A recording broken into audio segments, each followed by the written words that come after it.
Hi, so we are reading Human Geography Class 12th. Previous videos में हमने पढ़ा Human Geography, Nature and Scope, Determinism, Possibilism, Neo-Determinism. Then second unit था About Population. World की population का distribution, density, composition and development. अब ये जो third unit है, this is again very very important. यहाँ हम बात करेंगे primary activity, secondary, tertiary, transport, international trade. So ये जो फर्स्ट चैप्टर है इस थर्ड यूनिट का, that is chapter number 5. This is about primary activities. जैसे स्कूल में हम जाते हैं, सबसे पहले प्राइमरीज क्लासेस आती है, फिर सेकेंडरी क्लासेस आती है. इस तरीके से स्टेप बाय स्टेप हम ऊपर बढ़ते हैं. तो ऐसे ही जो ह्यूमन सिविलाइजेशन का ग्रोथ हुआ, काम करना जो हमने सीखा, तो पहले हम इन्वॉल्व होते थे प्राइमरी एक्टिविटीज़ में, फिर इसके बाद हम आएंगे सेकेंडरी एक्टिविटीज़, फिर सर्विसेज, टर्शरी, ये सारी चीज़ें चालू होगा. तो ये जो चैप्टर है this is about primary activities. Primary मतलब जो बहुत बेसिक है, फर्स्ट इंटरेक्शन हो रहा है वहाँ पे नेचुरल रिसोर्सेज के साथ. Human activities with generate income are known as economic activity. तो सबसे पहले तो इकोनॉमिक एक्टिविटी क्या होती है?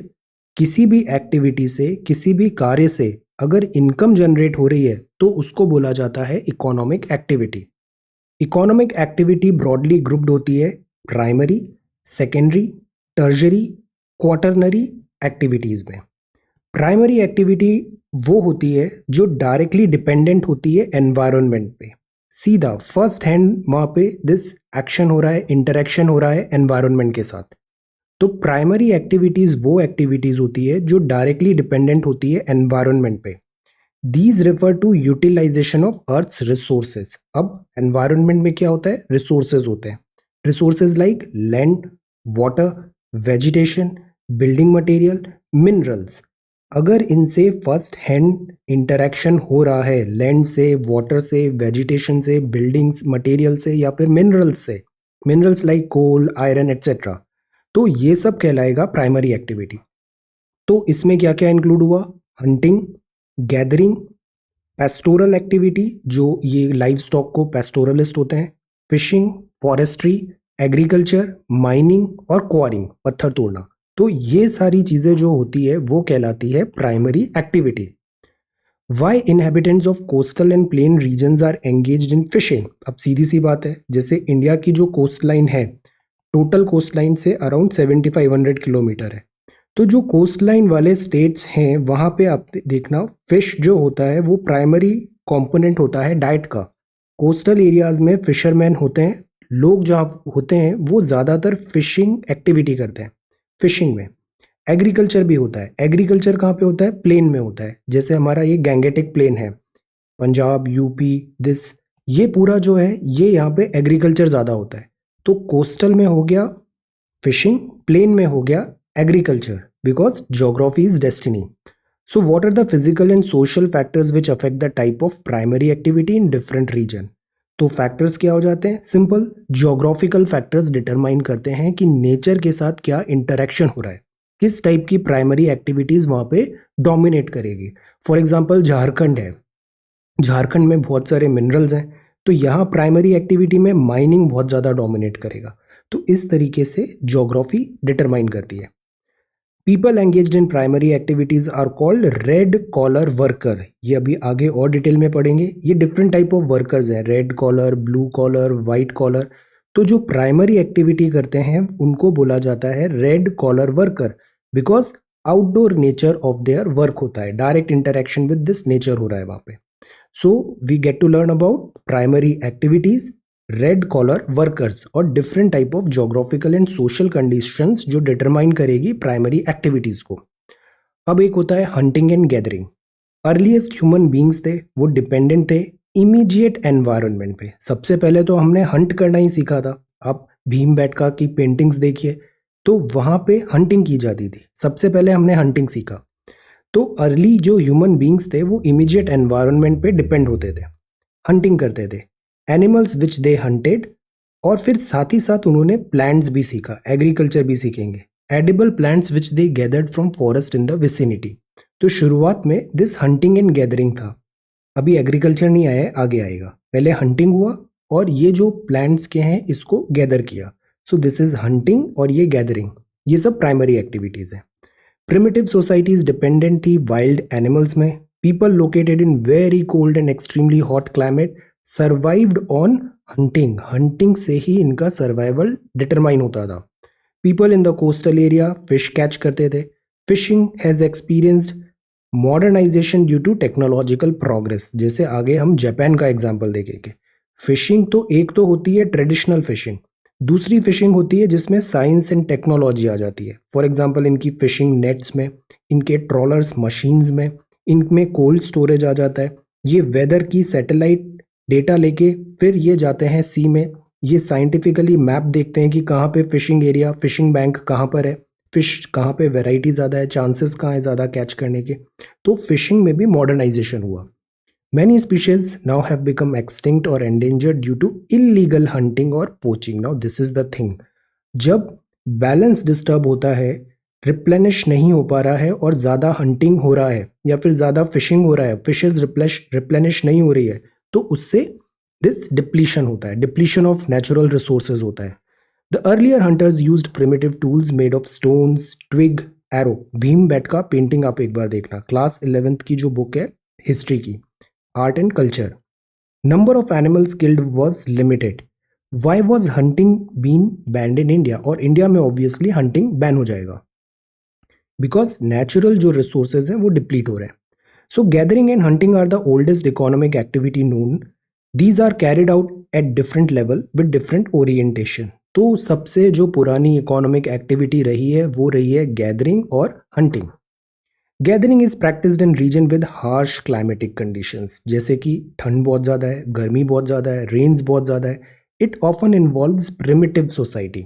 बहुत प्रिमिटिव सोसाइटीज़ होती हैं यहाँ पे जो एक्सट्रैक्ट करती है both plant and animals to satisfy their needs for food, shelter और क्लोथिंग। अब this type of activity requires a small amount of capital investment. इसमें थोड़ा सा कैपिटल इन्वेस्टमेंट लगता है and operates at very low level of technology. The yield per person is very low and little or no surplus is produced. Okay, so यहाँ क्या हो रहा है, this activity में capital investment is less. अब women gathering oranges in Mizoram, जैसे fruits होते हैं, fruits को ये gather कर रहे हैं, तो they are gathering fruits. Gathering जो होती है ये प्रैक्टिस की जाती है हाई लैटिट्यूड जोन्स में, जैसे कि नॉर्दर्न कनाडा हुआ, नॉर्दर्न यूरेशिया हुआ, सदर्न चिली हुआ। ये 0 डिग्री है, 0 डिग्री से हम ऊपर की तरफ बढ़ेंगे 90 डिग्री नॉर्थ या फिर 90 डिग्री साउथ। तो जो हायर लैटिट्यूड्स हैं, मतलब टूवर्ड्स 90 जा रहे हैं, वहाँ पे ये गैदरिंग ज़्यादा होती है। जैसे कि कनाडा ऊपर है, फिर यूरेशिया भी थोड़ा ऊपर है टेम्परेट, चिली साउथ में नीचे की तरफ है। तो लो लैटिट्यूड जोन्स जैसे हैं Amazon basin, tropical Africa, northern fringe of Australia and interior part of South East Asia. तो ये दो क्लासिफाई यहाँ पे किया है इन्होंने। एक क्लासिफिकेशन किया है हाई लैटिट्यूड वाले एरिया में, दूसरा क्लासिफिकेशन किया है लो लैटिट्यूड वाले एरिया में। हाई लैटिट्यूड मतलब दिस ऊपर की तरफ, that is Canada, Eurasia, southern Chile. Low latitude में Amazon basin, this South America में, ट्रॉपिकल अफ्रीका में और northern fringe of this Australia में, और interior part of South East Asia में भी। ये देखिए यहाँ पे मैप है, ये पूरा एरिया है ना, एरियाज ऑफ ये सबसिस्टेंस गैदरिंग है। ये साउथ अफ्रीका, साउथ अमेरिका, और ये यहाँ पे ऊपर वाला एरिया है दिस अफ्रीका, और ये ऑस्ट्रेलिया भी, एंड दिस यहाँ पे इंडोनेशिया तरफ, दिस एरिया। तो ये एरियाज है सबसिस्टेंस गैदरिंग का। मॉडर्न टाइम्स में some gathering is market oriented and has become commercial. Gathers collect करते हैं वैल्यूएबल प्लांट्स को, जैसे कि लीव्स हुआ, बार्क ऑफ ट्रीज हुआ, दिस बार्क जो ट्री का दिस बार्क होता है, और मेडिसिनल प्लांट्स भी होते हैं, और उसमें सिंपल प्रोसेसिंग करते हैं, थोड़ा सा इनपुट लगाते हैं और उसको फिर सेल कर देते हैं प्रोडक्ट्स इन द मार्केट। जैसे इंडिया में भी एक माइनर फॉरेस्ट प्रोड्यूस पॉलिसी होती है। They use various parts of the plants, for example जैसे बार्क होता है, बार्क से this quinine, malaria, bark is use for quinine, tannin extract and cork, जो ये दिस ढक्कन बनता है that is called this cork, ये कॉर्क होती है, टैनिन एक्सट्रैक्ट होता है। Leaves supply material for beverages, drugs, cosmetics, fibres, thatch and fabrics. तो ये अभी भी है, गैदरिंग कर रहे हैं small minor forest produce type, और फिर उसमें लिटिल बिट ऑफ प्रोसेसिंग करके ये सारी चीज़ें बना रहे हैं। नट्स हैं फूड के लिए, ऑयल है, ट्री की ट्रंक से रबर, बलाटा, गम्स और रेजिन्स। ये क्या है, ये लिटिल बिट ऑफ प्रोसेसिंग से ये सारी चीज़ें बनाई गई है, ये सारी चीज़ें बनाई गई है। These are very very important. तो क्या हुआ, यहाँ पे है तो ये गैदरर, बट उसका थोड़ा सा इन्होंने कमर्शियल यूटिलिटी फाइंड कर लिया है, कमर्शियल यूटिलाइजेशन कर लिया है। The name of the part of chewing gum after the flavour is gone, इसको बोलते हैं chicle. It is made from the milky juice of sapota tree. जो च्युइंगम खाते हैं हम, ये चिकल होता है जब उसका फ्लेवर इज गॉन, और ये है जेपोटा ट्री से। Gathering has little chance of becoming important at the global level. But अब क्या है, ये चीजें बहुत प्रिमिटिव है, एक हद के बाद इसमें स्केलिंग करना डिफिकल्ट है।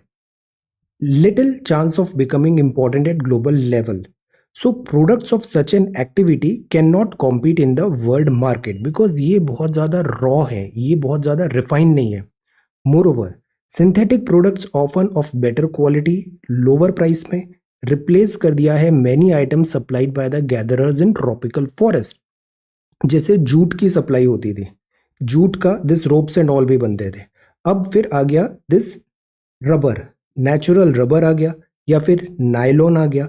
तो ये जो सिंथेटिक प्रोडक्ट है, इन्होंने रिप्लेस कर दिया है in this raw processed gathering से, जो प्लांट्स के हमने कलेक्ट किए थे। तो सिंथेटिक प्रोडक्ट्स बेटर क्वालिटी देते हैं। अब नायलॉन की रस्सी ऑब्वियसली बेटर रहेगी, लोअर प्राइस में भी होगी, तो उसने रिप्लेस कर दिया है दो प्रोडक्ट जो सप्लाई होते थे गैदरर्स इन ट्रॉपिकल फॉरेस्ट। तो इवोल्यूशन हो रहा है। तो अभी हम ये शुरुआती दौर में थे, ये क्या था, प्राइमरी एक्टिविटीज में हंटिंग एंड गैदरिंग। अब आगे बढ़ते हैं तो पेस्टोरलिज्म आता है। Pastoralism at some stage in history with the realization that hunting is an unsustainable activity। अब लोगों को समझ में आ गया हंटिंग क्या है, अनसस्टेनेबल एक्टिविटी, रिलायबल नहीं है, डिपेंडेंट नहीं हो सकते इस पे। Human beings might have thought of domestication of animal, तो रोज बाहर जाएं, एनिमल्स का शिकार करें, इससे अच्छा कुछ एनिमल्स का हम डोमेस्टिकेशन कर लेते हैं, उनको अपने साथ ही रखने लग जाते हैं। People living in different climatic condition ने सेलेक्ट किया, डोमेस्टिकेशन चालू हो गया एनिमल्स का डिफरेंट पार्ट ऑफ रीजन्स में। Depending on the geographical factors, technological development, animal rearing होगा। जैसे भेड़ होती है, भेड़ में क्या, दिस जो ऊन होता है, animal rearing today is practice either at a subsistence और एट द कमर्शियल लेवल। तो ये सबसिस्टेंस लेवल पे भी होता है और इसके रैंचेस भी होते हैं, कमर्शियल लेवल पे भी होता है दिस एनिमल रियरिंग। ओके, तो ये हुआ this pastoralism.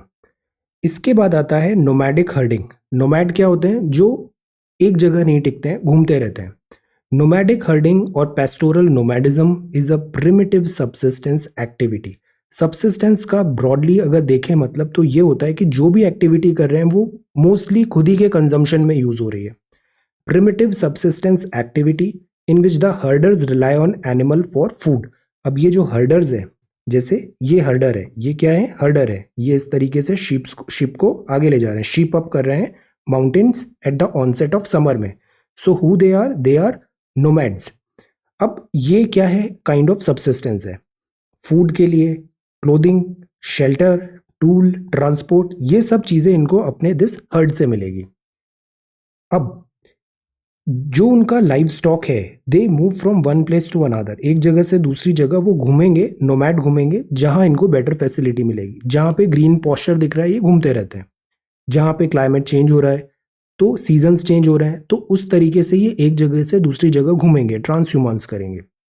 Depending on the amount and quality of pasture and water, each nomadic community occupy a well identified territory as a matter of tradition. तो इनका भी ट्रेडिशनली एरिया फिक्स हो जाते हैं कि इस एरिया में इन्हें रहना है, फिर जब सीजन चेंज होगा तो दूसरे एरिया में ऐसे ये मूव करेंगे, ये over the period of time fix हो जाता है। इसको अभी आगे और डिटेल में देखेंगे। वाइड वेराइटी ऑफ एनिमल्स रखते हैं ये डिफरेंट रीजन्स में। ट्रॉपिकल अफ्रीका है, कैटल्स बहुत ज़्यादा यूज होता है लाइव स्टॉक में, कैटल। सहारा है, एशियाटिक डेजर्ट्स है, यहाँ पे शीप है, गोट्स हैं, कैमल्स हैं, इनको रियर किया जाता है। माउंटेन्स होते हैं, जैसे तिब्बत का एरिया है, या फिर Andes, Rockies and Andes South America. Yak है, लामा है और Arctic and sub Arctic areas है। चैप्टर 1 में हमने देखा था ये सारे डिफरेंट डिफरेंट एनिमल्स। रेनडियर भी हमने देखा था। रेनडियर कहाँ पे था? नॉर्थ में था, आर्कटिक में। तो ये सारी चीजें यहाँ पे this type of things are visible. Pastoral nomadism is associated with 3 important regions. जो कोर रीजन है वो एक्सटेंड करता है Atlantic shores of North Africa eastwards across the Arabian peninsula. तो ये अफ्रीका है, ये अटलांटिक शोर से दिस अरेबियन पेनिनसुला तक, ये पूरा जोन यहाँ पे आ गया नॉर्थ अफ्रीका में। मंगोलिया सेंट्रल चाइना तक पहुंच गया ये। फिर सेकेंड रीजन, मतलब ये एशिया में यहाँ तक आ गया। सेकेंड रीजन जो है वो एक्सटेंड करता है tundra region of Eurasia. Tundra मतलब नॉर्थ, ये यूरोप है, इसके नॉर्थ में टुंड्रा रीजन। सदर्न हेमिस्फेयर में स्मॉल एरियाज हैं साउथ वेस्ट अफ्रीका में और आइलैंड ऑफ मेडागास्कर में। अब फिगर 5.4 देखते हैं हम। ये फिगर 5.4 है। तो देखिए ये पहला रीजन था, ये अटलांटिक शोर ऑफ अफ्रीका से लेके दिस अरेबिया से लेके दिस चाइना तक, मंगोलिया तक, ये पहला ब्लॉक हो गया। This is the first block. Second block था ये tundra region, north of this Asia and Europe, this is tundra region. Third था ये पैचेस, जैसे ये कुछ पैचेस हो गए। तो यहां पे क्या हो रहा है? Nomadic herding. तो ये नोमैडिक हर्डिंग हो रही है। आइलैंड ऑफ मेडागास्कर भी है। Movement in search of pasture is undertaken either over vast horizontal distance or vertically from one elevation to another in the mountainous region। मतलब कि या तो वो इस एक्सिस में हॉरिजॉन्टली मूव करेंगे, जैसे यहाँ पे मूव किया उन्होंने, यहाँ से लेके इधर आ रहे हैं, ऐसे आ रहे हैं, ऐसे मूव करेंगे, या फिर एल्टीट्यूड में होता है। एल्टीट्यूड मतलब जैसे इंडिया में देखते हैं जब ऊपर पहाड़ों में चले जाते हैं, फिर जब दूसरा सीजन चेंज होता है तो वापस पहाड़ों से नीचे उतर के आ जाते हैं। तो this is also one thing. The process of migration from plain area to posture on mountains during summers or again from mountain posture to plain area during winters is called transhumance। तो transhumance की definition क्या हुआ? जब altitude में होगा process of migration plain area से posture on mountain during summer, summer में ये ऊपर की तरफ चले गए, और जब winters आया तो ये वापस plain area में आ गए। तो process of migration from plain area to pasture on mountains during summer and again from mountain pasture to plain area during winter, this is called transhumance. Mountain region में जैसे हिमालय में गुज्जर्स हैं, बकरवाल हैं, गड्डीज हैं, भोटियाज हैं, ये ट्राइब्स हैं, पेस्टोरल नोमैडिज्म करती हैं ये माइग्रेट करते हैं from the plain to the mountains in summer. प्लेन से माउंटेन जाते हैं समर में और वापस आ जाते हैं विंटर्स में। तो plains to the mountains in summers and to the plains from the high altitude pasture in winter. तो विंटर में जमीन पे आ जाएंगे और समर होगा तो ऊपर चले जाएंगे। Similarly in the tundra region nomadic herders move from south to north in summer and north to south in winter, because tundra में विंटर्स के टाइम यहाँ पे बहुत ज़्यादा ठंड हो जाएगी, तो विंटर्स होगा तो ये नीचे आ जाते हैं साउथ। जब विंटर्स ओवर होता है तो ये वापस समर में ऊपर चले जाते हैं। तो this is also one way. तो या तो ऐसे मूव करेंगे, या फिर एल्टीट्यूड में करेंगे, या फिर लैटिट्यूड में ही ये नॉर्थ साउथ मूव करेंगे। Number of pastoral nomads has been decreasing. इसका भी प्रीवियस एनसीईआरटी वीडियोस में हमने पढ़ा है। नोमैड्स डिक्रीज हो रहे हैं। एरिया जो ऑपरेट करते थे वो श्रिंक हो रहा है। क्यों हो रहा है? बिकॉज पॉलिटिकल बाउंड्रीज बन गई है। पहले ये फ्रीली मूव होते थे, फिर अफ्रीका में बहुत सारे कंट्रीज बन गए।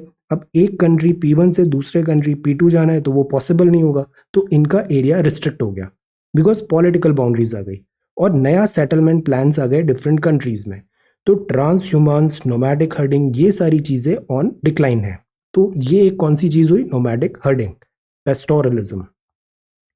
अब बात करते हैं, थोड़ा और इवॉल्व होते हैं। अब और इवॉल्व हुए तो कमर्शियल लाइव स्टॉक रियरिंग आएगा। कमर्शियली ये जो लाइव स्टॉक थी, पहले सबसिस्टेंस था, अब इसका कमर्शियल लाइव स्टॉक रियरिंग होगा। नोमैडिक हर्डिंग में कमर्शियल लाइव स्टॉक रियरिंग मोर ऑर्गेनाइज्ड होगा और यहाँ पे कैपिटल इंटेंसिव होगा। प्रॉपर यहाँ पे कंपनीज बनेंगी, प्रॉपर मैनेजमेंट होगा, कैपिटल इंफ्रास्ट्रक्चर डेवलप करेंगे और उसको मार्केट में सेल करने के हिसाब से चीज़ें ऑपरेट होगी। Commercial live stock ranching is essentially associated with western culture, और ये होता है परमानेंट रैंचेस में। यूएसए में ऐसी बहुत सारी चीज़ें देखने को मिलती है। These ranches cover large area and divided into a number of parcels। बहुत बड़ा बड़ा एरिया होता है और ऐसे छोटे छोटे पार्सल्स में डिवाइड होता है। जिसको फेंस किया जाता है टू रेगुलेट द ग्रेजिंग, मतलब ये एरिया 1 फेंसिंग कर दिया है। When the grass of one parcel is grazed, animals को दूसरे पार्सल में लेके जाएंगे। The number of animals in a pasture is kept according to the carrying capacity of the pasture, because इसको भी रिजुविनेट होने में टाइम लगेगा। इधर का जब घास घास खत्म हो गया है, इधर चले जाओ, कुछ टाइम बाद ये रिकवर हो गया तो वापस इधर आ जाओ। तो इसके अकॉर्डिंग ये सिस्टमेटिकली मूवमेंट करवाते हैं। This is a specialised activity in which only one type of animal is reared. तो ये भी क्या हो रहा है, जैसे हमने ग्रीन रिवॉल्यूशन देखा, इसमें मोनोक्रॉप आ गया, या तो वीट ही वीट है या राइस राइस है। ऐसे यहाँ पे भी एनिमल्स जो हैं एक ही टाइप ऑफ एनिमल्स को ग्रुप करके स्पेसिफिक इनपुट्स देंगे। इंपॉर्टेंट एनिमल्स जैसे शीप, कैटल, गोट्स, हॉर्सेस, ये सारी चीज़ें यहाँ पे देखने को मिलती है। अब इन एनिमल से क्या मिलेगा, मीट मिलेगा, वुल मिलेगा, हाइड्स, स्किन एंड स्किन, ये सारी चीज़ें मिलेगी। और इससे क्या डिफरेंट प्रोडक्ट्स बनेंगे, इसको प्रोसेस करके सेल करेंगे। प्रोसेस होगा, पैक होगा साइंटिफिकली और एक्सपोर्ट होगा डिफरेंट वर्ल्ड मार्केट में। तो सी, पहले एक रॉ मटेरियल था, उस पर थोड़ा सा इनपुट लगा दिया तो उसकी कॉस्ट बढ़ गई। मिल्क है, मिल्क से आपने चॉकलेट्स बना ली, या फिर मिल्क से आपने चीज़ बना लिया। चीज़ बनते ही मिल्क और चीज़ प्राइस में बहुत डिफरेंस आ जाता है। तो यही चीज़ यहाँ पे भी हो रही है। इन्होंने वाइल्ड स्टॉक से मीट लिया, वुल लिया, हाइड्स लिया, स्किन लिया, उसको थोड़ा प्रोसेस किया तो इससे इसकी शेल्फ लाइफ बढ़ गई और फिर उसको different parts of the world में एक्सपोर्ट कर दिया। Rearing of animal in ranching is organised on a scientific basis, because ये अब कैपिटल इंटेंसिव हो गया है, कमर्शियल बेसिस पे ये वर्क कर रहा है। ये एरियाज ऑफ नोमैडिक हर्डिंग है, नोमैडिक हर्डिंग है, ये सारे एरियाज हैं। अब ये कमर्शियल लाइव स्टॉक रैंचिंग है, ये रियरिंग है, ये क्या है, रेनडियर है। चैप्टर 1 में देखा था reindeer, northern regions of Alaska, जहां पे Eskimos own about 2/3 of the stock, ये रेनडियर है। एम्फेसाइज होता है, अच्छा अब इनका जो लाइव स्टॉक है तो ये प्रॉपर उसमें वेटरनरी सर्विसेज भी देंगे, उनको एम्फेसाइज करेंगे कि जो इनकी ब्रीड है वो बेटर हो। तो ब्रीड इंप्रूवमेंट पे काम करेंगे, जेनेटिक इंप्रूवमेंट पे काम करेंगे, डिसीज कंट्रोल, इनको वैक्सीनेशन दिया जाएगा, health care of the animals पे भी ध्यान देंगे, बिकॉज अब कोविड-19 का भी टाइम है, zoonotic diseases are on rise, so therefore health of animal is also important. इसमें एक और कॉन्सेप्ट आता है वन हेल्थ का। वन हेल्थ मतलब एनवायरनमेंट की हेल्थ, ह्यूमन बींग्स की हेल्थ और एनिमल्स की health. Wild animals, animals, human और एनवायरनमेंट, इन तीनों का आपस में इंटरकनेक्शन है और तीनों की हेल्थ को हेल्दी रखना जरूरी है, वन हेल्थ। तो ये सब चीज़ें वहाँ पे होगी। New Zealand, Australia, Argentina, Uruguay, United states of America, ये इंपॉर्टेंट कंट्रीज हैं जहाँ commercial live stock rearing practice की जाती है। तो what was this? This is pastoralism, nomadic herding, commercial livestock rearing, and this is the thing. अब ये थे लाइव स्टॉक्स एंड पेस्टोरलिज्म। अभी हम देखते हैं एग्रीकल्चर। तो ग्रेजुअली हम इवॉल्व हो रहे हैं, पहले बहुत बेयर मिनिमम था, अब हम नेक्स्ट स्टेप में आएंगे। कर अभी भी प्राइमरी एक्टिविटी ही रहे हैं, बट उसमें भी इवोल्यूशन हो रहा है। अब जो नेक्स्ट है that is agriculture. Agriculture practice होता है under multiple combination of physical and socio economic condition, और it give rise to different type of agricultural system. इसके भी अलग अलग तरीके हैं all over the world. Based on the methods of farming, different type of crops are grown and live stocks are raised. अलग अलग crops raise होगी depending upon this geography. ये कुछ मेन टाइप हैं एग्रीकल्चरल सिस्टम के। पहला है subsistence agriculture. Subsistence agriculture, subsistence agriculture वो होता है in which the farming areas consume all. See, हमने पहले ही इसका मीनिंग देखा है, जो प्रोडक्शन हो रहा है उसका खुद ही कंजम्पशन भी कर रहे हैं। Subsistence agriculture is one in which the farming areas consume all और nearly so of the products locally grown. आपने 10 किलो अनाज लगाया और आपने उसका खुद ही कंज्यूम भी कर लिया, तो this is subsistence agriculture. It can be grouped in 2 category. एक होता है प्रिमिटिव सबसिस्टेंस और दूसरा होता है इंटेंसिव सबसिस्टेंस।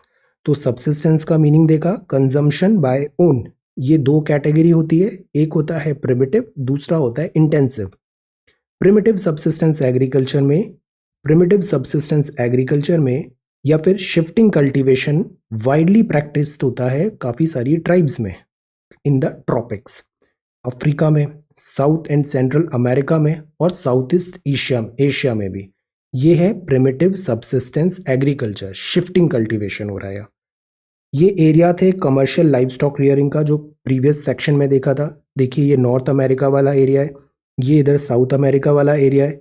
एशिया में इस जोन पे हो रहा है, यहाँ अफ्रीका में हो रहा है, और ऑस्ट्रेलिया में ये सेंट्रल पार्ट में लाइव स्टॉक है।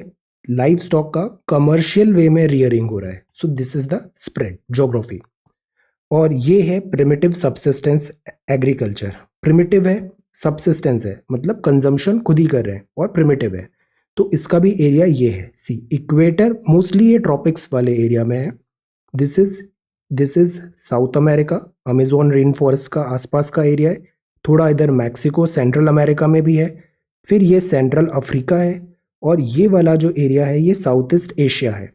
तो this South America middle part, central America, this is central Africa, and this is south East Asia. इस पूरे जोन में हो रहा है प्रिमिटिव सबसिस्टेंस एग्रीकल्चर। अब वेजिटेशन जो होता है, शिफ्ट बर्न में क्या होता है, स्लैश एंड बर्न में क्या होता है, एक नया जगह ढूंढा, वहाँ पे आग लगा के उसको क्लियर किया, कुछ साल वहाँ पे खेती किया, जब फर्टिलिटी कम होगा तो फिर नए जगह पे पहुँच जाएंगे, वहाँ पे भी आग लगा के प्लेन रेडी करेंगे और वहाँ पे कल्टीवेशन चालू होगा। Slash and burn, shifting cultivation. Vegetation usually cleared होता है फायर से, और जब आग लगेगी ashes add to the fertility of the soil, ashes से फर्टिलिटी सॉइल की बढ़ जाएगी।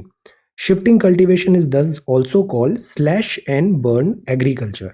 शिफ्टिंग कल्टीवेशन को स्लैश एंड बर्न एग्रीकल्चर भी बोलते हैं। कल्टीवेटेड जो पैचेस हैं वो बहुत छोटे होते हैं, छोटे छोटे पैचेस में करेंगे। और cultivation is done with very primitive tool, because अभी ज़्यादा एडवांस नहीं है, प्रिमिटिव टूल्स हैं, sticks and holes.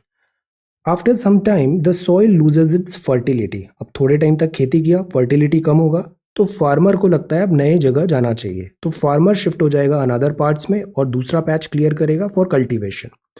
Farmer may return to the earlier patch after some time, because तब तक ये जो पुराना वाला पैच है ये रिजुवनेट हो जाएगा।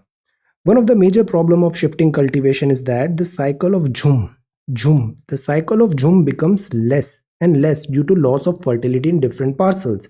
अब क्या होता है कि यूजुअली से 15 साल 12 साल बाद उसे वापस यहाँ आना चाहिए था, बट बिकॉज एरिया भी कम हो रहा है, तो ये जो शिफ्टिंग हो रहा है, जो साइकिल है, ये कम होती जाती है। साइकिल कम होती जाती है तो वो रिपीटेटिव ओवरलोड होने लग जाएगा एक पर्टिकुलर पैच ऑफ लैंड पे, और उससे फर्टिलिटी और कम होगी। तो प्रॉब्लम आती है शिफ्टिंग कल्टीवेशन में कि साइकिल ऑफ झूम becomes less and less because loss of fertility होने लग गई है डिफरेंट डिफरेंट पार्सल्स में, ये लैंड के पार्सल्स में। ये जो शिफ्टिंग कल्टीवेशन है ये प्रिवेलेंट है ट्रॉपिकल रीजन डिफरेंट नेम्स में। अब इसके अलग अलग नाम है, इससे क्वेश्चंस पूछे गए। जैसे झुमिंग कहाँ पे बोलते हैं, north eastern state of India में, इंडिया का जो नॉर्थ ईस्ट है वहाँ पे इससे बोलते हैं झुम। मिल्पा बोलते हैं सेंट्रल अमेरिका में और मैक्सिको में। लडांग बोलते हैं इंडोनेशिया और मलेशिया में। तो ये अलग अलग नाम है, झुमिंग, मिल्पा और ladang. Find out other areas in the names and which shifting cultivation is done. Now this is homework for you, दूसरे और भी नाम बताइए। तो ये जो फर्स्ट था, ये फर्स्ट कैटेगरी थी प्रिमिटिव सबसिस्टेंस एग्रीकल्चर की। सबसिस्टेंस मतलब कंजम्पशन खुद ही कर रहे हैं और ये प्रिमिटिव है। अब सेकंड है इंटेंसिव। सबसिस्टेंस है, कंजम्पशन खुद ही होगा मोस्टली, बट ये इंटेंसिव है। This type of agriculture is largely found in densely populated region of monsoon Asia. ये इंडिया में काफ़ी देखने को मिलता है। शिफ्टिंग कल्टीवेशन हम नहीं कर रहे हैं, बट जो खेत है उसका जो प्रोड्यूस हो रहा है वो अक्सर फैमिली खुद ही कंज्यूम कर लेगी। और इंटेंसिव होगा, मतलब कम एरिया ऑफ लैंड पे बहुत सारी मेहनत करके ये प्रोडक्शन करेंगे, उसमें इनपुट्स डालेंगे। तो there are two types of intensive subsistence agriculture. Intensive subsistence agriculture dominated by wet paddy cultivation, ये जो धान के खेत होते हैं। This type of agriculture is characterised by dominance of the rice crop, rice धान। इसका आप एक बार गूगल में देखना, फोटोग्राफ्स एंड ऑल। ये राइस का जो क्रॉप रेडी होते हैं, इसमें पानी से भर दिया जाता है खेत को, फिर ऐसे इसके सैपलिंग्स लगाए जाते हैं, राइस क्रॉप। लैंड होल्डिंग्स होती हैं इसमें स्मॉल होती है। क्यों स्मॉल होती है? बिकॉज एशिया इंडिया में पॉपुलेशन बहुत ज़्यादा है, हाई डेंसिटी ऑफ पॉपुलेशन है। तो जो लैंड है, एक पर्सन के हक में जो लैंड आ रही है वो कम हो जाती है। Farmers work with the help of family labour, पूरा परिवार वहाँ पे लेबर करता है, और इसीलिए इसको बोला जाता है intensive use of land. Machinery का रिसोर्सेज लिमिटेड होता है। अब सी, यूएस में ह्यूमन पावर कम है, मैन पावर कम है, तो मशीन्स ज़्यादा होंगी। इंडिया में मैन पावर इजीली है तो मशीन्स कम हो जाती है। सो यहाँ पर यूज ऑफ मशीनरी लिमिटेड है and most of the agriculture operations are done by manual labour. अब जो फार्म यार्ड मैन्योर है वो कैसे आएगा? वो यूज होगा to maintain the fertility of the soil. Intensive inputs हो रहे हैं यहाँ पे, लेबर का भी और इस मैन्योर का भी। इस टाइप ऑफ एग्रीकल्चर में yield per unit area high होती है बट लेबर प्रोडक्टिविटी लो होती है। मतलब कम एरिया में, कम एरिया ऑफ खेत में ज़्यादा फसल उगा रहे हैं बट बहुत सारा लेबर लग रहा है और उनकी प्रोडक्टिविटी कम है। और यहाँ एक और चीज़ नज़र आती है, इकोनॉमिक्स में हमने पढ़ा disguise employment. This is labour productivity. Because जो काम 10 लोग कर सकते हैं उसके लिए आपने 100 लोग लगा रखे हैं, तो ऐसा लगेगा ये 100 लोग काम तो कर रहे हैं बट एक्चुअली में they are unemployed. So intensive subsistence agriculture dominated by wet paddy cultivation, धान। दूसरा होता है intensive subsistence agriculture dominated by crops other than paddy. तो राइस का एक कैटेगरी रख दिया और बाकी सारी क्रॉप्स की ये कैटेगरी नंबर 2 है। Due to the difference in relief, climate, soil and some of the other geographical factors, because India हमारा बहुत ह्यूज है, it is not practical to grow paddy in many parts of monsoon in Asia. Paddy के लिए ना बहुत सारा पानी भी चाहिए होता है, तो बहुत सारे जोग्राफिकल फैक्टर्स इस सच लगेंगे इस तरीके के। हर जगह अपन पैडी कल्टीवेट नहीं कर सकते। वीट लगाएंगे, सोयाबीन लगाएंगे, बार्ले, सोरगम, ये सारे पार्ट्स होंगे northern China, Manchuria, north Korea and north Japan में। तो एक कैटेगरी हो गई राइस की, दूसरी कैटेगरी हो गई दिस अदर क्रॉप्स की।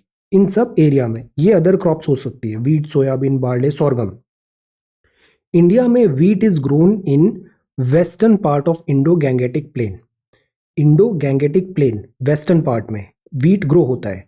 और जो मिलेट होता है, मिलेट थोड़े कम पानी में भी आसानी से उग जाता है।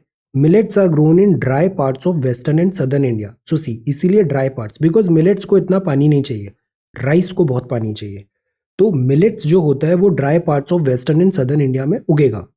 Most of the characteristics of this type of agriculture होगी वो सिमिलर रहेगी to those dominated by wet paddy, except यहाँ इरिगेशन इज ऑफ्टन यूज। इतना ज्यादा इरिगेशन यहाँ पे जरूरत नहीं पड़ेगी। सी, इसका मैं बता रहा था, राइस का ट्रांसप्लांटेशन होता है, ऐसे पौधे लगाए जाते हैं, राइस ट्रांसप्लांटेशन।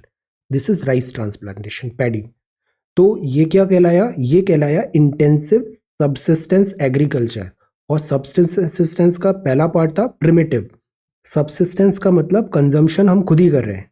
ये दो कैटेगरी था, प्रिमिटिव, और जो दूसरा कैटेगरी था वो था इंटेंसिव। इंटेंसिव में दो कैटेगरी था, राइस पैडी कल्टीवेशन और दिस नॉन पैडी। अब देखते हैं प्लांटेशन। ब्रिटिशर्स ने इसको बहुत प्रमोट किया। Plantation agriculture as mention above introduced by the Europeans था। यूरोपियंस कॉलोनीज में करते थे, जैसे इंडिया एक कॉलोनी हुआ, श्रीलंका एक कॉलोनी हुआ, तो यहाँ पे अफ्रीका में बहुत ज्यादा होगा plantation agriculture, situated in the tropics. यहाँ की जो इंपॉर्टेंट प्लांटेशन क्रॉप है वो है जैसे tea, coffee, cocoa, rubber, cotton, oil palm, sugar cane, West Indies, this West Indies country, Caribbean countries में शुगर केन, बनाना, पाइनएप्पल। तो ये सब क्या कहलाती है? ये सब कहलाती है प्लांटेशन। ये सारी प्लांटेशन क्रॉप है। Coffee, tea, cocoa, rubber, cotton, oil palm, sugar cane, banana and pineapple, ये प्लांटेशन एग्रीकल्चर है। इसका फीचर्स क्या होते हैं? कैरेक्टरिस्टिक्स फीचर्स इस टाइप ऑफ फार्मिंग में होते हैं कि यहाँ बहुत बड़े एस्टेट्स होते हैं। जैसे नॉर्थ ईस्ट में हम देखते हैं टी एस्टेट होते हैं असम में। मैनेजरियल एंड टेक्निकल सपोर्ट होता है वहाँ पे। साइंटिफिक मेथड यूज हो जाती है कल्टीवेशन के लिए। एक ही क्रॉप में स्पेशलाइजेशन किया जाता है। जैसे टी है तो टी में ही स्पेशलाइजेशन हो गया है, साउथ में इधर कॉफ़ी है तो कॉफ़ी में स्पेशलाइजेशन कर दिया है। लेबर बहुत चाहिए होता है और इंडिया में लेबर की कमी है नहीं, स्पेशली इन सब कंट्रीज में, तो चीप लेबर इजीली अवेलेबल होता है। गुड सिस्टम ऑफ ट्रांसपोर्टेशन चाहिए इन्हें ताकि सप्लाई कर सके। Estate to the factories and markets for the exports of the product. तो इनका प्रोडक्शन ही इसीलिए कर रहे हैं ताकि इसका हम एक्सपोर्ट कर सके, कमर्शियल वे में कर रहे हैं। स्पेशलाइजेशन हो रहा है, कैपिटल इंटेंसिव है, लार्ज एस्टेट है। तो ये सब क्या हुई? ये हुई प्लांटेशन के फीचर्स। ये बड़ा इंपॉर्टेंट है। These all lines are very important. French ने एस्टैब्लिश किया cocoa, coffee plantation West Africa में। चॉकलेट्स देखते हैं, कॉफी देखते हैं। Cocoa and coffee West Africa में फ्रेंच ने। ब्रिटिश ने सेट किया लार्ज टी गार्डन इंडिया में, श्रीलंका में टी गार्डन। रबर कहाँ पे आया? मलेशिया में आया। शुगर केन बनाना कहाँ आया? वेस्ट इंडीज में आया। सी, ये भी इंपॉर्टेंट है। कहाँ पे? कौन सा? दिस प्लांटेशन क्रॉप पॉपुलर है।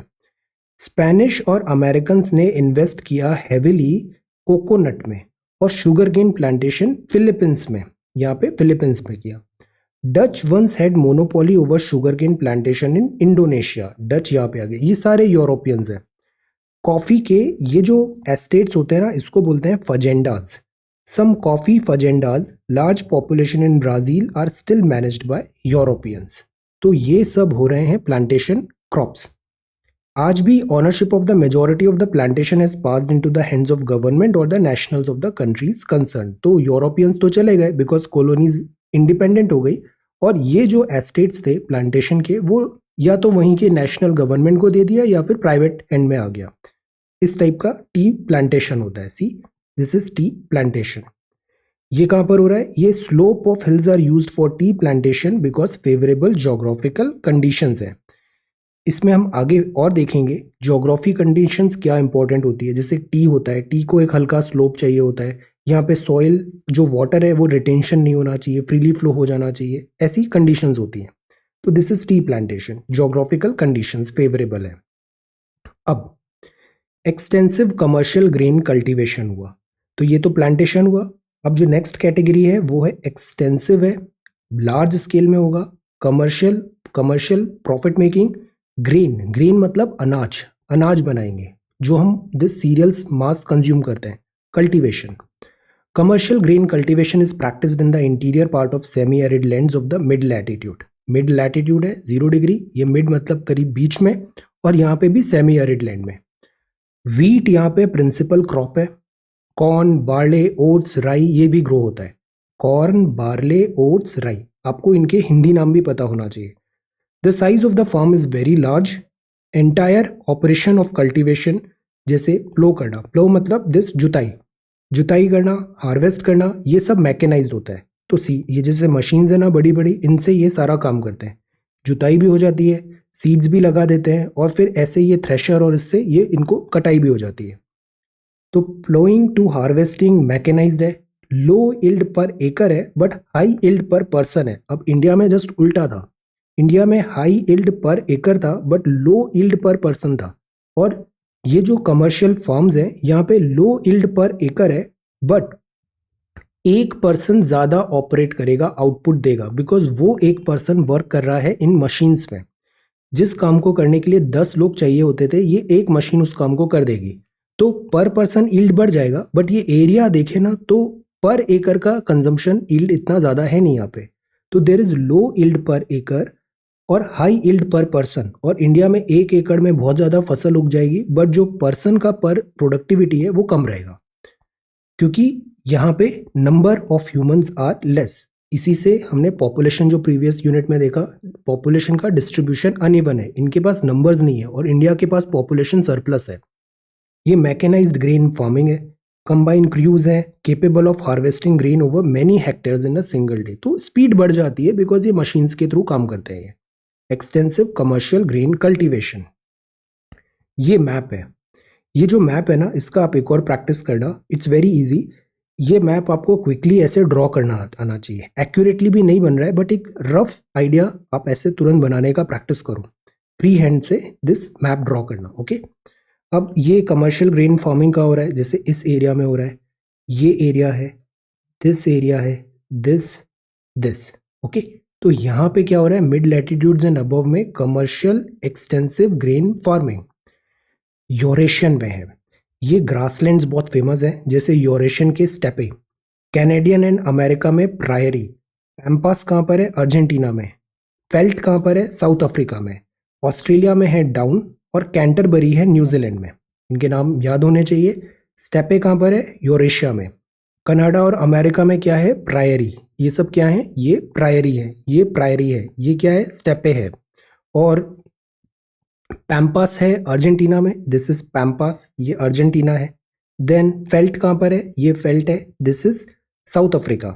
ऑस्ट्रेलिया में यहाँ पे डाउन्स है, और कैंटरबरी यहाँ पे न्यूजीलैंड में है। ओके, तो स्टेपे, पैम्पास, फेल्ट, डाउन्स और कैंटरबरी, ये कुछ इंपॉर्टेंट फील्ड्स हैं जहाँ पे ये कमर्शियल एक्सटेंसिव ग्रेन कल्टीवेशन हो रहा है। अब आती है मिक्स्ड फार्मिंग। मिक्स्ड मतलब दो चीज़ों का मिक्स किया। This form of agriculture is found in highly developed part of the country, जैसे नॉर्थ वेस्टर्न यूरोप में एडवांस्ड है यहाँ पे, ईस्टर्न नॉर्थ अमेरिका में, यूरेशिया में, टेम्परेट लैटिट्यूड में। टेम्परेट लैटिट्यूड मतलब दिस ऊपर अराउंड 30 के approx, temperate latitude of southern continent में भी। मिक्स्ड फार्म्स जो हैं यहाँ मॉडरेट इन साइज होते हैं। Usually crops associated with are, crops में क्या होती है यहाँ पे, व्हीट होती है, बार्ले, ओट, राई, मेज, फॉडर और रूट क्रॉप्स। तो ये तो हो गई crops. Fodder crops are an important component of mixed farming. Crop rotation होता है यहाँ पे, इंटर क्रॉपिंग होती है, ये इंपॉर्टेंट रोल होती है in maintaining soil fertility. Crop rotation क्या होता है, जैसे एक बार आपने क्रॉप A1 लगाया, अगले सीजन में आपने क्रॉप A2 लगा दिया, फिर इसके बाद फिर आप A1 पे आ जाओ, रोटेशन हो रहा है। या फिर रोटेशन साइकिल और बढ़ानी है तो A1 A2 A3, फिर A1 A2 A3, A1 A2 A3, तो this is called crop rotation. Inter cropping मतलब A1 लगाया, फिर उसके बीच में A2 लगा दिया एक रो में, फिर A3 हो गया, इस तरीके से इंटर क्रॉपिंग होती है। तो क्रॉप रोटेशन और इंटर क्रॉपिंग ये इंपॉर्टेंट रोल है इन मेंटेनिंग सॉइल फर्टिलिटी। इससे क्या होता है, वैरायटी आती है और सॉइल अपने आप को रिप्लेनिश कर लेती है। कई बार हम नाइट्रोजन फिक्सेशन, राइजोबियम, इन सब के लिए हम पल्सेस एंड ऑल भी बीच बीच में लगाते हैं ताकि सॉइल की हेल्थ बेटर हो जाए। Equal emphasis is laid on the crop cultivation और एनिमल हस्बेंड्री भी होती है यहाँ पे। ये क्या है, फार्मिंग है। तो क्रॉप कल्टीवेशन है, साथ ही साथ एनिमल हस्बेंड्री है। सी जैसे एनिमल्स भी है यहाँ पे, एनिमल्स जैसे कि कैटल, शीप, पिग्स, पोल्ट्री, ये मेन इनकम होता है अलोंग विद क्रॉप। तो that is why mixed farming, crops, animals. Mixed farming is characterised by high capital expenditure. अब इसके लिए बहुत पैसे लगते हैं, इनपुट कॉस्ट ज़्यादा होती है, तभी ये एडवांस्ड कंट्रीज में होता है। फार्म मशीनरी ज़्यादा होती है यहाँ पे required, extensive use of chemical fertiliser होगा, ग्रीन मैन्योर भी यूज़ करेंगे, स्किल एंड एक्सपर्टीज की ज़रूरत पड़ेगी। तो ये तो हुआ मिक्स्ड फार्मिंग। अब आता है डेयरी फार्मिंग। डेयरी फार्मिंग ये है, जैसे डेयरी, मिल्क के लिए या फिर इन सब के लिए dairy farming. Dairy is the most advanced. अब डेयरी को करना है ना तो इसमें बहुत ज़्यादा इनपुट लगेगा, आपको बहुत सारे प्रोसीजर्स यहाँ पे फॉलो करने पड़ेंगे। Efficient type of rearing of milch animal, जो दुधारू होते हैं उनको मिल्च एनिमल बोलते हैं। ये हाईली कैपिटल इंटेंसिव है, बहुत पैसे लगते हैं। एनिमल शेड बनाओ, स्टोरेज फैसिलिटी बनाओ, फॉडर, उनका चारा, फीडिंग, मिल्चिंग मशीन होनी चाहिए, बिकॉज यहाँ पे ह्यूमंस कम है, तो ये मशीन्स के थ्रू दिस मिल्चिंग मशीन्स होती है। तो इससे कॉस्ट बढ़ जाती है डेयरी फार्मिंग की। स्पेशल एम्फेसिस होता है कैटल की ब्रीडिंग का। अब कैटल जो है, गाय है, इसकी ब्रीड भी बेटर करना है, तो वो वेटनरी सर्विसेज भी यूज होंगे, जेनेटिक दिस यूज करेंगे, health care and veterinary services. तो ये काफ़ी कैपिटल एक्सटेंसिव है, बट ये फिर रिवॉर्डिंग भी होगी डेयरी फार्मिंग। ये कुछ एरिया हैं जहाँ मिक्स्ड फार्मिंग हो रही है। दिस इज द एरिया जहाँ मिक्स्ड फार्मिंग है, इधर यहाँ पे दिस मिक्स्ड फार्मिंग है। Crop, animals, highly labour intensive होगा डेयरी भी, रिगरस केयर करना पड़ेगा। अब जो एनिमल है वो लिविंग बींग है, तो उसका केयर करना पड़ेगा, feeding, milching. There is no off season. अब ऐसा भी नहीं है कि आपने छुट्टी ले ली, वहाँ पे कोई ऑफ सीजन नहीं है, हमेशा उसको एक अटेंशन देना पड़ेगा। The year as in the case of crop raising. Crop raising में तो एक टाइम आता है जब दो सीजन के बीच में फार्मर को थोड़ा हेल्प, आराम मिल जाता है, बट डेयरी फार्मिंग में ऐसा नहीं है। ये प्रैक्टिस होता है mainly near urban and industrial centres में। तो जो नेबरहुड मार्केट है, जैसे शहर है ना, इसके जस्ट बाहर ही एक दिस डेयरी बन जाएगी, और वो डेयरी इस शहर को सप्लाई करेगी मिल्क, ताकि फ्रेश मिल्क मिल सके, डेयरी प्रोडक्ट्स मिल सके। तो यहाँ ट्रांसपोर्टेशन भी चाहिए, रेफ्रिजरेशन भी चाहिए, वरना मिल्क तो खराब हो जाता है, लो शेल्फ लाइफ है। पॉस्चराइजेशन करना पड़ता है मिल्क का, जल्दी गर्म करके ठंडा करो तो वो उसका लाइफ बढ़ जाती है। एंड अदर प्रिजर्वेशन प्रोसेसेस करना चाहिए, increase during the storage of various dairy product. तो इस तरीके से डेयरी इंडस्ट्री वर्क करती है। अब आगे अभी हम देख रहे हैं वाइनयार्ड है, जैसे स्विट्जरलैंड का है। सी, तीन मेन रीजन्स है कमर्शियल डेयरी फार्मिंग के। एक तो यूरोप है, कनाडा है, और तीसरा south eastern Australia, New Zealand, Tasmania है। तस्मानिया कहाँ था, ये ऑस्ट्रेलिया, नीचे ये तस्मानिया और ये बास स्ट्रेट। तो New Zealand, Tasmania, south eastern Australia, this is dairy farming. तो दिस इज डेयरी फार्मिंग। अब नेक्स्ट है मेडिटेरेनियन। जब हम ह्यूमन ज्योग्राफी फर्स्ट चैप्टर देखा था तो हमने देखा था जो मेडिटेरेनियन रीजन है ना, ये बेस्ट सूटेड है ह्यूमन सिविलाइजेशन का। यहाँ का climate is very pleasant. Human agriculture highly specialised है, कमर्शियल एग्रीकल्चर यहाँ पे। ये प्रैक्टिस्ड होता है either side of the Mediterranean Sea, Europe में भी और नॉर्थ अफ्रीका में Tunisia, Atlantic coast, southern California में भी है ये, सेंट्रल चिली में है, south western part of Africa में है, southern western part of Australia में भी है। मेडिटेरेनियन टाइप ऑफ क्लाइमेट है जहाँ पे, मेडिटेरेनियन क्लाइमेट मतलब दिस शिफ्टिंग ऑफ बेल्ट्स होता है। तो यहाँ पे क्या होता है, विंटर रेन्स होती है, विंटर रेन्स होती है। तो इस एरिया में मेडिटेरेनियन टाइप ऑफ क्लाइमेट है और यहाँ पे commercial agriculture, commercial farming this is in, ये काफ़ी पॉपुलर है। तो सी, यहाँ पे ये डेयरी फार्मिंग का एरिया है, प्रीवियस सेक्शन का ये एरिया था, ये था और ये था, ये डेयरी फार्मिंग का। ओके, अब कमर्शियल में ये देखा हमने मेडिटेरेनियन में जैसे ये वाइनयार्ड है, अंगूर वाइनयार्ड इन स्विट्जरलैंड है, ये कलेक्शन ऑफ ग्रेप्स हो रहा है, collective farm of this Kazakhstan में हो रहा है ये दिस ग्रेप्स। अब ये है विटीकल्चर, विटीकल्चर मतलब ग्रेप विटी, स्पेशली मेडिटेरेनियन में विटीकल्चर बहुत होता है। क्वालिटी ऑफ वाइन जो होती है ये बहुत फेमस है मेडिटेरेनियन की, और ये बहुत स्पेशलाइज्ड है, बहुत केयर करते हैं ये वाइन का, एक डिस्टिंक्ट टेस्ट एंड फ्लेवर होता है यहाँ का, बेस्ट क्वालिटी वाइन होती है, डिस्टिंक्टिव फ्लेवर होता है, हाई क्वालिटी ग्रेप्स से बनती है various countries of this region में।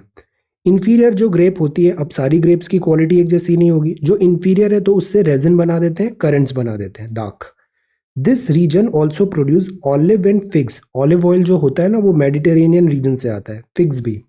एडवांटेज ऑफ मेडिटेरेनियन एग्रीकल्चर ये है कि मोर वैल्यूएबल क्रॉप्स जैसे फ्रूट्स हुआ, वेजिटेबल्स हुआ, वो ग्रोन इन विंटर होता है when there is great demand in Europe and North American market. तो ये भी एक टाइप से कमर्शियलाइजेशन काफ़ी ज़्यादा है यहाँ पे, और ये क्रॉप्स मेडिटेरेनियन क्रॉप्स प्रोमिनेंटली यहाँ पे डेवलप हो रही है कमर्शियल मैनर में।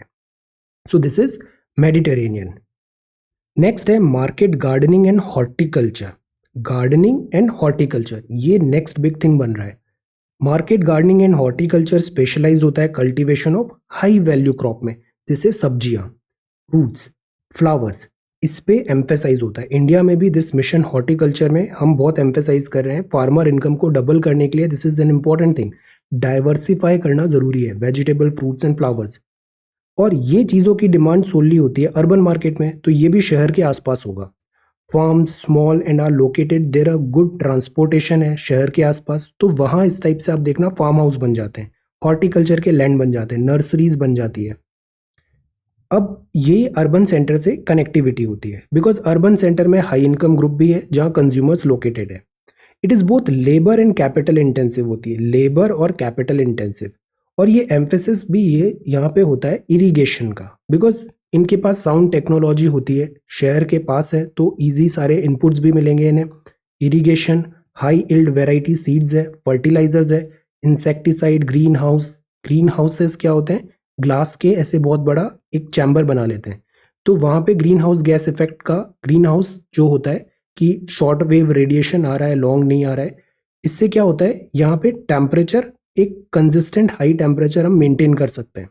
तो जो ऊपर वाले टेम्परेट और हाई लैटिट्यूड रीजन है वहाँ पे ये ग्रीन हाउसेस बनाए जाते हैं। आर्टिफिशियल हीटिंग की जाती है कोल्डर रीजन में। सी, शुरुआत के फर्स्ट चैप्टर में हमने देखा था this determinism and possibilism, possibilism में artificial heating in colder region. ये type of agriculture well developed है densely populated industrial districts north west Europe में, बिकॉज एडवांस्ड एरिया है। यूनाइटेड स्टेट्स भी जो कोस्टल एरिया है और जो लेक एरिया है ये काफ़ी एडवांस्ड है। नीदरलैंड में होता है flower, growing flower horticulture crop, tulip होता है यहाँ पे, और ये ट्यूलिप फ्लाइट के through different major cities of Europe में भेजी जाती है। Regions where farmers specialised in vegetable only, तो उसको बोलते हैं truck farming. Truck farming basically मतलब ओवर द नाइट ट्रक से जो डिस्टेंस ट्रेवल हो सकती है वहां पे हमारी सप्लाई होगी, ट्रक फार्मिंग। ऐसे ही बोट फार्मिंग होगा, मतलब बोट से सप्लाई वहां तक हो सकती है। Distance of truck farms from the market is govern by the distance truck can cover overnight, एक रात में वो कितना डिस्टेंस ट्रक कवर कर सकता है, तो उसको ट्रक फार्मिंग बोल दिया। यहाँ पे आप प्रोडक्शन कर रहे हो, ट्रक का ये जोन है तो ये ट्रक फार्मिंग वाला एरिया हो गया। जैसे ऑस्ट्रेलिया में इधर तस्मानिया है, दिस इज बोट फार्मिंग हो गई यहाँ पे। In addition to market gardening modern development हुआ इंडस्ट्रियल रीजन वेस्टर्न यूरोप में। नॉर्थ अमेरिका में फैक्ट्री फार्मिंग होता है, लाइव स्टॉक, पोल्ट्री, पोल्ट्री ये भी एक बहुत बड़ा बिजनेस है पोल्ट्री, और एक अलाइड एक्टिविटीज हो जाती है एग्रीकल्चर की, supplementary income. Poultry and cattle rearing है, यहाँ पर स्टॉल्स हैं, पेन्स हैं, मैन्युफैक्चर फीड स्टफ किया जाता है इनका systematically, poultry and cattle rearing का। ये वेजिटेबल्स है, हॉर्टिकल्चर का जो सेक्शन देखा, विसिनिटी ऑफ द सिटी, शहर के पास में ये शहर है और यहाँ पे हॉर्टिकल्चर वेजिटेबल्स बोई जा रही है। ये ट्रक से, साइकिल कार्ट से सिटी मार्केट में सप्लाई हो रही है, तो ये ट्रक फार्मिंग हो गया। अब हम देख रहे थे दिस ट्रक फार्मिंग, और ये है दिस फैक्ट्री। तो पोल्ट्री जो होता है ना, यहाँ पे भी डिसीजेस देखने को होता है, जैसे अभी एवियन इन्फ्लुएंजा आया, H1, दिस जूनोटिक डिसीजेस, तो उनको वैक्सीनेशन देना, डिसीज कंट्रोल करना। कई बार इनमें अगर डिसीज होती है तो उनको कल्क किया जाता है, systematic killing. This requires heavy capital investment, machinery build करना, ऑपरेशन करना, वेटनरी सर्विसेज देना, हीटिंग और लाइटिंग की भी ज़रूरत पड़ती है। One of the important feature जो पोल्ट्री फार्मिंग का है, कैटल रियरिंग का है, वो होता है ब्रीड सिलेक्शन। जैसे हम देखते हैं ना, जिस बफेलो की कौन सी ब्रीड अच्छी है, या फिर काऊ की कौन सी ब्रीड अच्छी है, 2-3 नाम बताइए buffalo breed and cow breed के। Breed selection is important. Similarly जो पोल्ट्री है, इस टॉपिक में जो पोल्ट्री है, इसका भी ब्रीड सिलेक्शन इंपॉर्टेंट होता है, और इनकी साइंटिफिक ब्रीडिंग की जाती है, दिस रिफाइनमेंट किया जाता है। Types of farming can also be categorised according to farming organisation, जैसे affected by the way in which farmers own their farm, policies of the government which help to run these farm. तो कई बार सरकारें भी इनको कुछ incentives देती है, किस टाइप की फार्मिंग हो रही है, ये भी एक तरीका है। ये तरीका एडमिनिस्ट्रेशन में आता है, इसको भी आगे देखते हैं। तो द पॉइंट इज, ये था गार्डनिंग एंड हॉर्टिकल्चर फार्मिंग। अब ये जो तरीके देखे ना, different policies government and all, कैसे लोग मिलजुल के फार्मिंग कर रहे हैं, वो होता है जैसे कोऑपरेटिव फार्मिंग। कोऑपरेटिव मतलब कुछ लोग मिलजुल के एक साथ काम करेंगे। ग्रुप ऑफ फार्मर्स हैं, ये कोऑपरेटिव सोसाइटी बनाया, पूल कर रहे हैं उनके रिसोर्सेज, वॉलेंटरी और मोर एफिशिएंटली एंड प्रॉफिटेबल फार्मिंग हो रही है यहाँ पे। तो यहाँ पे क्या हो रहा है, पूलिंग ऑफ रिसोर्सेज हो रहा है, voluntary and efficient and profitable farming हो रही है। अब जैसे देखिए, 1 एकड़ इसका जमीन है, 1 एकड़ इसका है, 1 एकड़ ऐसा है, 3 लोग हैं यहाँ पे, सपोज 10 लोग हैं। अब इसमें ज़्यादा इंटेंसिव इनपुट डालना डिफिकल्ट होगा, कैपिटल इन्वेस्टमेंट करना ज़रूरी, इतना डिफिकल्ट होगा। इन 10 लोगों ने अगर अपनी ज़मीनें कंबाइन कर ली और एक साथ काम किया तो इनको ज़्यादा फायदा हो सकता है, that is cooperative farming. Individual farm remains intact and farming is a matter of cooperative initiative. तो इन्होंने कोऑपरेटिव बनाया, पूलिंग किया अपने रिसोर्सेस का वॉलेंटरली, ज़्यादा एफिशिएंसी होगी और प्रॉफिटेबिलिटी आएगी। कोऑपरेटिव सोसाइटीज़ बनती है, इससे फार्मर्स को हेल्प होता है। इससे क्या होता है, वो प्रोक्योर कर पाते हैं इंपॉर्टेंट इनपुट ऑफ फार्मिंग। अब 1 एकड़ के 10 खेत थे, हर एक तो अपना एक ट्रैक्टर खरीद नहीं सकता, पर 10 ने मिलके एक बना लिया और एक ट्रैक्टर खरीदा और एक ट्रैक्टर से 10 के 10 की जुताई कर दी, तो फायदा होगा। Sell the product at the most favourable terms and help in processing of quality product at cheaper rates, cost कम हो जाती है। कोऑपरेटिव मूवमेंट्स ओरिजिनेट हुए सेंचुरी अगो में, सक्सेसफुल हैं वेस्टर्न यूरोप में, डेनमार्क में, नीदरलैंड में, बेल्जियम में, स्वीडन, इटली, सब जगह पे। डेनमार्क में सक्सेसफुल, प्रैक्टिकली हर farmer is a member of cooperative, मिलजुल के काम कर रहे हैं। ये भी एक है। अब ये तो था एक प्रॉपर कोऑपरेटिव बनाया, this is collective farming. The basic principle farming में होता है कि social ownership of the means of production and collective labour हो रहा है, जैसे कि एक कॉलकॉज सिस्टम था सोवियत यूनियन में, यहाँ पे भी इन्होंने यही एक तरीका अपनाया था, अपने जो लैंड्स थे उसको एक साथ टुगेदर कर दिया, कलेक्टिव फार्मिंग हुआ वहाँ पे। ये इंट्रोड्यूस्ड हुआ था अर्स्टवाइल सोवियत यूनियन में to improve upon the inefficiency of the previous methods of agriculture और बूस्ट करना प्रोडक्शन फॉर सेल्फ सफिशिएंसी। तो यहाँ पे क्या हुआ, खेत किसी एक पर्टिकुलर का पर्सन का नहीं है, सोशल ऑनरशिप है मींस ऑफ प्रोडक्शन की, और कलेक्टिव लेबर है, मतलब सबको उस खेत में जाके काम करना है, कलेक्टिव लेबर है। और सोशल ऑनरशिप है, वो जो खेत है वो सोसाइटी का है, सोशल ऑनरशिप है। इससे फायदा हुआ इनको, ये एक मॉडल इन्होंने अपनाया। Farmers pool in all their resources, land, livestock और लेबर, सब कुछ एक साथ लाए।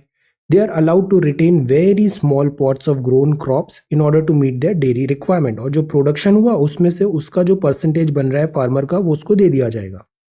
ईयरली टारगेट्स होते हैं जो गवर्नमेंट सेट करते हैं। प्रोड्यूस जो होता है वो सोल्ड होता है स्टेट को, और वो भी फिक्स्ड प्राइस में। तो यहाँ पे स्टेट डोमिनेट कर रहा है। प्रोड्यूस होता है अगर एक्सेस में फिक्स्ड अमाउंट से, तो वो डिस्ट्रीब्यूट हो जाता है अमाउंट द मेंबर्स और सोल्ड इन द मार्केट। तो स्टेट ने बोला 100 किलो उगाओ, अपने 150 किया, तो ये जो 50 एक्स्ट्रा है ये डिस्ट्रीब्यूट कर लो आपस में। The farmers have to pay taxes on the farm produces, machinery etcetera. Members are paid according to the nature of their work allotted to them by the farm management. सबको उनका जितना काम है उसके हिसाब से हिस्सेदारी मिल जाएगी। एक्सेप्शनल वर्क रिवॉर्ड होगा कैश और काइंड में। टाइप ऑफ फार्मिंग जो इंट्रोड्यूस हुआ था फॉर्मर सोवियत यूनियन में, तो यहाँ पे स्टेट है, सोशलिस्ट रिजीम है, which was adopted by the socialist country. इसके कोलैप्स के बाद इसमें भी मॉडिफिकेशन होगा। द थिंग इज, ये चीज़ें एक साथ नहीं रहती है, इसमें भी बहुत सारे वर्जन्स बनते रहते हैं। जैसी डिमांड आती है वैसे इवोल्यूशन हो जाता है। तो ये कलेक्टिव फार्मिंग हुआ और यहाँ पे कोऑपरेटिव बनाया था this voluntary group of farmers ने। स्टेट नहीं था यहाँ पे स्टेट है कलेक्टिव फार्मिंग में। माइनिंग, डिस्कवरी ऑफ मिनरल्स हुआ, जैसे कोल हुआ। History of human development change हो गया। ये रिफ्लेक्ट होगा स्टेज, पहले आती है copper, copper age, bronze age, iron age बाद में आएगी। Use of minerals ancient times में लार्जली कन्फाइंड था making of tools, utensils and weapons. अब जैसे इंडस वैली सिविलाइजेशन है, कौन सी सिविलाइजेशन है? क्या ये आयरन एज है? आंसर। तो ग्रेजुअली इस तरीके से हम ये माइंस सीखेंगे। Actual development of mining, industrial revolution, ये जो एक फेज आया ना, इसने ह्यूमन सिविलाइजेशन को बदल के रख दिया, इंडस्ट्रियल रिवॉल्यूशन। और इससे हमारा माइंस एंड इस पे हम ज़्यादा यूटिलिटी बढ़ जाएगी। अब ये है जैसे ऑयल ड्रिल हो रहा है गल्फ ऑफ मैक्सिको में, अरब में ऑयल ड्रिल होगा, ऑयल फाइंड होगा, डिस्कवरी होगी उसकी। फैक्टर्स अफेक्टिंग माइनिंग एक्टिविटी क्या है? प्रॉफिटेबिलिटी माइनिंग ऑपरेशन की है या नहीं है? ये होता है फिजिकल फैक्टर्स, जैसे कि उसका साइज क्या है, ग्रेड क्या है, mode of occurrence of the deposit क्या है। जैसे हम सर्वे करते रहते हैं KGD6, जैसे हमने यहाँ पे गैस, शेल गैस के ब्लॉक देखे, ब्लॉक्स हैं बट क्या उसको हम प्रॉफिटेबली रिकवर कर पाएंगे? दिस इज द थिंग, और वो डिसाइड करेगा कि वहां पे फिर हम वो इंडस्ट्री सेटअप करेंगे या नहीं। इकोनॉमिक फैक्टर होता है, डिमांड क्या है उस मिनरल का, और वो टेक्नोलॉजी अवेलेबल है या नहीं है। जैसे फ्रैकिंग एक टेक्नोलॉजी पहले अवेलेबल नहीं थी, फिर हुई तो हम शेल गैस इजीली एक्सट्रैक्ट करने लग गए। टेक्नोलॉजी अवेलेबल है या नहीं है। कैपिटल कितना चाहिए इंफ्रास्ट्रक्चर डेवलप करने के लिए, लेबर, ट्रांसपोर्ट। तो केवल रिसोर्स होना इज नॉट सफिशिएंट, उस रिसोर्स का यूटिलाइजेशन भी होना चाहिए। वो डिसाइड करेगा कि वो माइंस और वो एक्टिविटी हम उसमें माइनिंग एक्टिविटी में इनपुट्स डालें या नहीं डालें। अब मेथड ऑफ माइनिंग क्या हो सकती है? अब depending on the mode of occurrence, nature of the ore, mining दो टाइप की हो सकती है। एक तो सरफेस है, ऐसे गड्ढा खोद के सरफेस से निकाल लिया। दूसरा अंडरग्राउंड होता है, हम नीचे जाएंगे फिर ऐसे करके यहाँ पे अंडरग्राउंड माइनिंग करेंगे। तो जो पहला तरीका है वो ओपन कास्ट हुआ, ओपन कास्ट माइनिंग है। ये बड़ा आसान है, आप जमीन खोदना चालू करो, मिनरल्स निकलने चालू हो जाएंगे। चीपेस्ट वे है माइनिंग मिनरल का, occur close to the surface. Overhead cost इसमें आती है, सेफ्टी प्रिकॉशन इक्विपमेंट कम होते हैं, because you are simply just digging, नीचे जा रहे हो और ऐसे करके आप बाहर डिग कर रहे हो। Output both large and rapid possible है। अब और ज़रूरी तो नहीं है कि वो सरफेस पे ही हो सकता है वो 2 किलोमीटर नीचे, 1 किलोमीटर नीचे, 500 मीटर नीचे। तो उसके लिए चाहिए होगा अंडरग्राउंड माइनिंग या शाफ्ट मेथड यूज होगा। हम ऐसे पहले नीचे जाएंगे और फिर ऐसे टनल्स डिग करके यहाँ से निकालेंगे, जैसे कोल निकालते हैं अपन। In this method vertical shafts होते हैं जिनको नीचे लाया जाता है, अंडरग्राउंड गैलरी बनाते हैं to reach the mineral. Minerals को एक्सट्रैक्ट किया जाता है, ट्रांसपोर्ट किया जाता है थ्रू दीज पैसेजेस, पाइप्स के, शटल्स से, ऐसे करके ऊपर बाहर निकाला जाता है। इसके लिए बहुत आपको लिफ्ट चाहिए होगा, ड्रिल चाहिए होगा, हॉलेज व्हीकल चाहिए, वेंटिलेशन चाहिए, safety, movement of people and material के। तो ये मेथड थोड़ी कॉम्प्लिकेट हो जाती है। पॉइजनस गैस का भी चांस होता है, fire, flood, caving, fatal accidents होते हैं यहाँ पे अंडरग्राउंड माइनिंग में। तो ये अक्सर हम न्यूज़ देखते भी रहते हैं, फायर्स हो गई है, फ्लडिंग हो गई है कोल माइंस इन इंडिया में। Developed economies are retreating from mining because mining के बहुत सारे नुकसान भी होते हैं।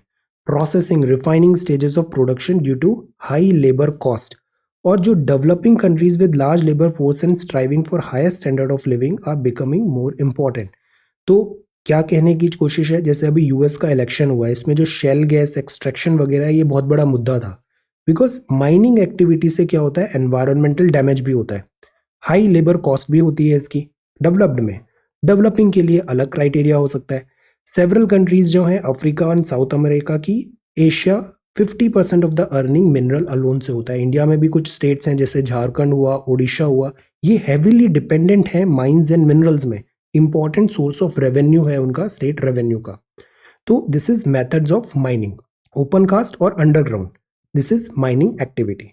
सो ये सारी चीजें जो भी देखी ना, ये सब थी, हम फर्स्ट हैंड इंटरेक्शन कर रहे हैं नेचुरल रिसोर्सेज से। So these are primary activities. अब आप बताओ इनमें से कौन सी प्लांटेशन क्रॉप नहीं है? कोऑपरेटिव फार्मिंग का सक्सेसफुल एक्सपेरिमेंट कहाँ पे हुआ? ग्रोइंग ऑफ फ्लावर क्या कहलाता है? कल्टीवेशन जो यूरोपियन कॉलोनिस्ट ने किया उसका क्या नाम है? Commercial grain cultivation not practised. Following type of agriculture में सिट्रस फ्रूट्स कहाँ पे होंगे? मेडिटेरेनियन।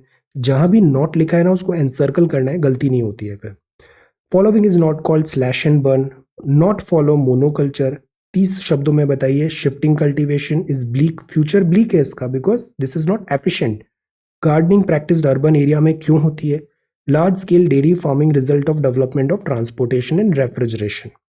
और 150 वर्ड्स में बताइए, nomadic herding, commercial life stock rearing, characteristics क्या है प्लांटेशन एग्रीकल्चर के। ओके, तो ये सवाल आप करिए, इससे बहुत अच्छी अंडरस्टैंडिंग बेटर होगी इस पूरे चैप्टर का। तो ये था हमारा primary activities. Primary activities, first hand interaction हो रहा है नेचुरल रिसोर्सेज से, इकोनॉमिक एक्टिविटी। अब प्राइमरी तो हो गया, अब इसमें इनपुट्स डालेंगे, प्रोसेसिंग करेंगे, तो वो बनेगी सेकेंडरी एक्टिविटी, जो हम नेक्स्ट वीडियो में देखेंगे। So thank you so much for watching this video. Take care, study well and be safe.